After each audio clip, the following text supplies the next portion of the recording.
Welcome to Bethlehem Bible Talks. Sapaan firman Tuhan dari hamba-hamba Tuhan Gemi Bethlehem. Kiranya firman Tuhan hari ini dapat memberkati kita semua. Shalom jemaat yang dikasih Tuhan, hari ini kita masih membahas Injil Lukas dan kali ini kita akan berbicara tentang hikmat atas pertanyaan sulit di dalam Lukas 20 ayat 20 sampai 47. Di dunia ini ada banyak pertanyaan-pertanyaan sulit yang tidak dapat kita jawab. Akan tetapi dalam bacaan hari ini kita akan menyaksikan hikmat Kristus ketika menjawab pertanyaan-pertanyaan yang bukan hanya sulit, tetapi yang dimaksudkan juga untuk menjeratnya. Pertanyaan pertama berhubungan dengan pembayaran pajak kepada pemerintahan Romawi yang jumlahnya kira-kira sebesar upah harian pekerja. Apakah kami diperbolehkan membayar pajak kepada kaisar atau tidak? Orang Yahudi membenci kewajiban membayar pajak karena hal itu mengingatkan bahwa mereka dijajah oleh penguasa asing yang tidak mengenal Allah. Jika Yesus menjawab, "Iya, bayar saja pajaknya," dia akan dimusuhi rakyat. Tetapi jika dia menjawab, "Jangan bayar," dia akan menjadi musuh pemerintah Romawi. Melalui jawabannya, Yesus memperlihatkan kepada kita hubungan antara kekuasaan dalam konteks rohani dan sekuler. Pada tiap keping dinar mata uang di masa itu, terdapat gambar kaisar. Hal itu menandakan bahwa uang tersebut milik kaisar. Sama seperti pada setiap manusia terdapat gambar dan rupa Allah yang menandakan bahwa kita ini adalah miliknya.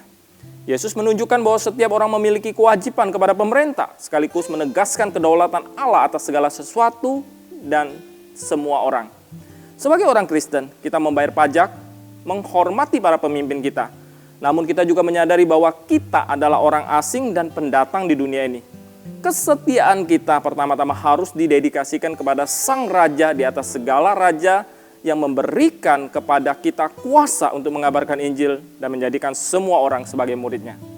Pertanyaan berikut adalah dari kelompok Saduki yang tidak percaya adanya kebangkitan. Bagaimana sekarang dengan perempuan itu? Siapakah di antara orang-orang itu yang menjadi suaminya pada hari kebangkitan? Sebab ketujuhnya telah beristrikan dia.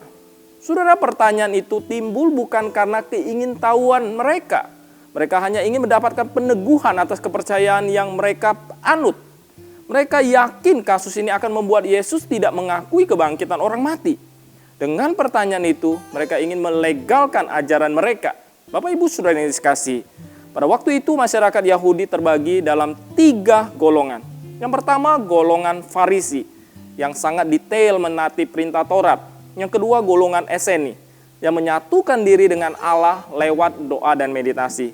Dan yang ketiga adalah golongan Saduki yang terkesan lebih liberal, kerap melanggar Taurat dan tidak mempercayai kebangkitan orang mati. Yesus berkata, "Ya bukan Allah orang mati, melainkan Allah orang hidup, sebab di hadapan Dia semua orang hidup." Orang Saduki berpikir menurut pikiran manusia yang masih hidup di bumi dan mempersoalkan hubungan suami istri. Padahal di sorga, orang-orang hidup dalam hubungan yang sama sekali baru. Lihatlah betapa hikmat Kristus telah berbicara jauh lebih agung dari semua pemimpin yang berkuasa. Dia adalah Sang Anak Allah yang kekal dan mulia, yang telah lahir bagi kita.